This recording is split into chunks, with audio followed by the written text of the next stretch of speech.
can anyone tell me anything you know about Michael Jordan? Like the Bulls? He played basketball? Famous basketball player. He was pretty much known to be one of the greatest, if not the greatest basketball player of all time. So he's won 6 NBA championships, which he was the MVP every single time of those championships. He was 5-time MVP of the season. And he was 3-time All-Star MVP. And he also went to 14 All-Star games. So this is going to be a book called Salt in His Shoes, which is about when he was a little boy and he used to play basketball with his brothers.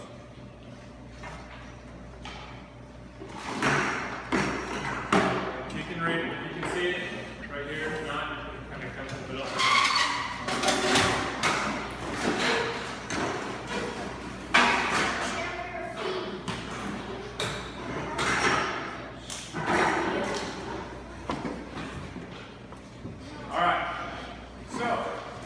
Loved to play basketball.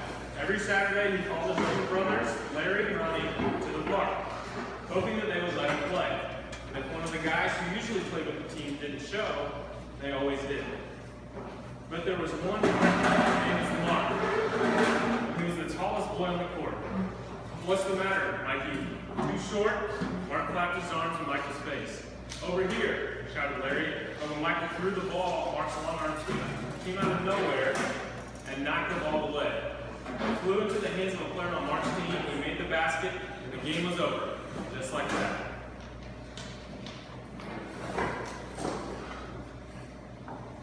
"I'm really sorry, guys. If I were taller, that wouldn't have happened." All the way home, Michael apologized, even though no one was mad at him. His oldest brother, Ronnie, tried to cheer him up. "Look, little brother, you played good today. Don't worry. We'll win the next time." When they got home, Michael went to the kitchen where Mom was cooking dinner. He was still disappointed, and she could tell. "You guys lost again today, huh?" Michael nodded. He sat quietly for a minute and said, "Mama, how can I grow taller?" Now, Mama knew the answer to a lot of questions, but this was a tough one. She thought for a moment as she sprinkled salt and pepper on the chicken she was making for dinner. Then she smiled, looked at Michael, and said, "Salt." "Salt?" Michael looked at his mama. "Salt in your shoes. We'll put salt in your shoes and say a prayer every night. Before you know it, you'll be taller," she replied. "Salt in my shoes," Michael said quietly to himself. Surely Mama was teasing. He sat staring out of the window trying to figure out how salt was going to help him grow. He noticed the rose bushes outside Mama's garden. They had grown high along the fence, and roses of all colors were blooming on the vines. He thought to himself, if I remember when Mama first planted those bushes, Michael's face lit up. If Mama knows how to make some of those rose bushes grow taller, then maybe she's right. Maybe salt in my shoes really will help me grow. Growing more excited, Michael trolled around and started asking a lot of questions. "Mama, how long will it take? And how tall do you think I'll get?" Smiling, Mama sat down next to him and explained, in order for this to work, the most important things you have to do are to be patient and to listen to what I tell you, and say your prayers every night. Listening carefully, Michael shook his head. "Okay, Mama, I'll be patient, but what does saying my prayers have to do with it?" "Everything," Mama replied, and she hugged him. "Now go wash up and tell your brothers and sisters to go get ready for dinner." Michael dashed out of the kitchen, almost knocking over his father who was walking in. "What's he up to now?" asked Daddy. "Oh, the usual," laughed Mama, chasing a drink. Later during dinner, Mama noticed that Michael was barely eating anything. He was already daydreaming about being taller. Michael, first things first. Don't grow if you don't eat, especially your vegetables, Mama said. "But I'm not really hungry," he said. Raising her eyebrows, Mama gave him a stern look. Slowly, Michael picked up his fork and began to eat. Minutes later, his plate was clean and he was asking for more. That evening at bedtime, Michael set his favorite game shoes on the floor next to the growth chart hanging up on the wall. Then he put on his pajamas, said his prayers, and jumped into bed. When Mama came in, Michael was fast asleep. By the look on his face, she could tell he was already playing the basketball game with his dreams. Standing by his bed, Mama sprinkled salt on his shoes, and she prayed quietly over him as she did all her children. Dear God, please help Michael to be the best he can be and to give his best in all that he does. And Lord, could you please make him just a little bit taller tomorrow than he is today? Thank you. Amen. After that night, Michael wore his favorite game shoes everywhere he went, even to church, and he stopped going to the park with his brothers on Saturdays. Instead, he stayed home and practiced. He wanted to grow a few more inches before he went back to the park. After 2 months of practicing and waiting patiently and praying, Michael stood next to the growth chart on his wall. Nothing. He hadn't grown an inch.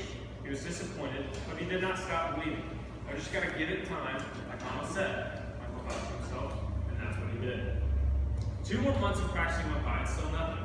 Now Michael was becoming a little sad. Not only did he not grow 1 inch, but he also missed playing basketball with Larry and Ryan. About the only thing he didn't miss was being picked on by Mark.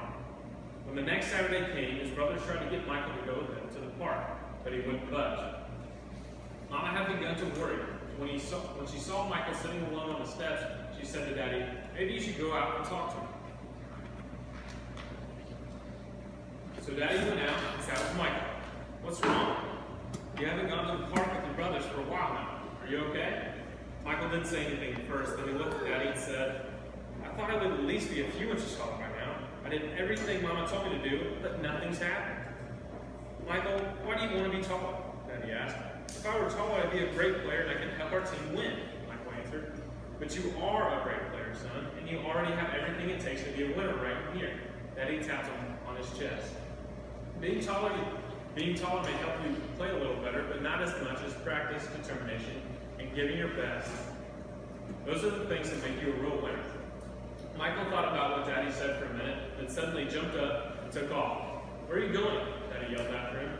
I've got a game today and I'm late, Michael yelled back. When Michael reached the park, the game had started. He sat on the bench hoping he would get a chance to play, and he did. The game was almost over and the score was tied when John, one of the guys on Michael's team, fell and hurt himself. Here was Michael's chance. Michael joined his team in the huddle as they gathered on the sideline for a timeout. Okay, the game is tied. All we need is 1 point. Who wants to take the shot? Ronnie asked. He looked in Michael's direction and feeling more confident than ever. Michael said, I'll do it. When the whistle blew and the game began, Mark began to pick on Michael as usual. Still trying to play with the big boys, huh? Mark taunted, but Michael paid him no attention. Taller or not, he had been practicing, and today he was determined to win. Larry threw the ball inbounds to Michael. Michael caught it, bounced it for a moment, and then took off running. As he approached Mark, Michael shifted to his right. Mark followed, but while he was still shifting, Michael spun to his left. He stepped up behind Mark and shot the ball. The ball arced far above his opponent's hands and fell silently through the hoop. 2 points. The game was over. Michael's team had won. It was just as Michael had dreamed. When he realized what he had done, Michael took off running and didn't stop until he reached home. Bursting through the door, he shouted, I did it, Daddy, I did it. I shot right over the tall guy's head and we won the game. Running in behind him, Ronnie and Larry joined the celebration. That's right, little brother. You did it. You won the game for us.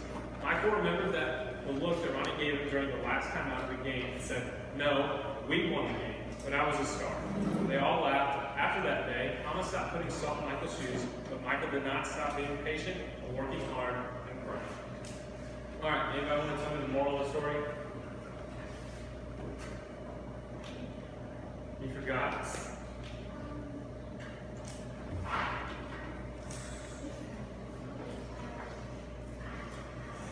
You don't know? Lily? That he quitted and then he said that he did everything going in and that he was sitting on the side and then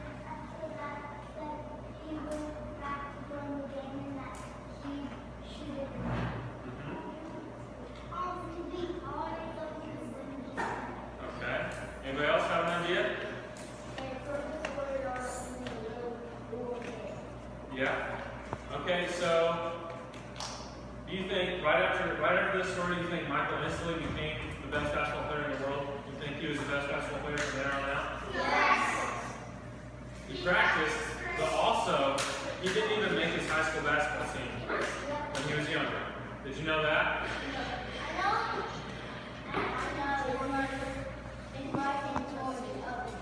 So, moral of the story is no matter how big, how little, or how good you are, you have to practice, you have to be determined. You don't have to have soul issues, but you gotta be patient. You gotta work hard. Okay? The one thing you can control in your life is how hard you work. Okay? Alright, thanks for listening.